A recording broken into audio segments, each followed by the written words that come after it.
Carolina's Jarvis Robertson has been downtown all evening long covering these protests. He's joining us live in Greenville County now with a recap. Jarvis.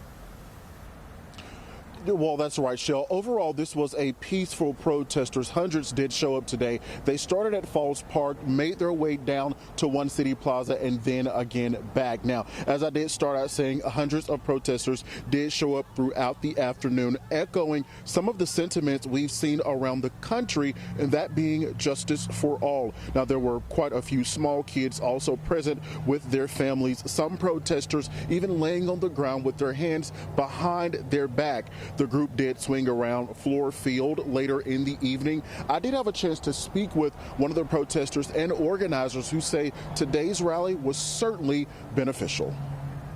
It's important, folks, to all of us, this whole country, stand up, help our black community, stand up, let's be heard. It makes me feel great. It was organized, it was planned. We came out here to let our voices be heard. And not allow people to change the narrative of the story. We are out here as peaceful protesters, protesting against police brutality, police violence, police murder. That is our reason for being out here.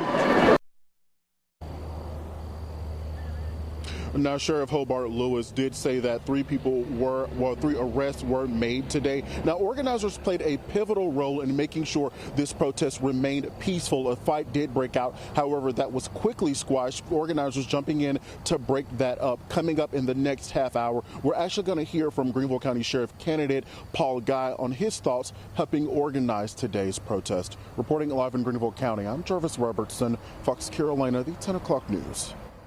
Thank you, Jarvis. And as he mentioned, organizers marched to the west end of Greenville towards Floor Field until the sheriff says instigators not involved in that initial protest started a disruption within that crowd. The sheriff said protest organizers were quick to break up that fight to restore peace, and then officers swarmed the area. Sheriff Lewis said the two people were arrested, and he gave us more details about what unraveled there just minutes later. They were just instigators. It is not related to who was protesting. It just generated a little bit of movement, and it drew more people that weren't in the original protest, and they were just here to start trouble.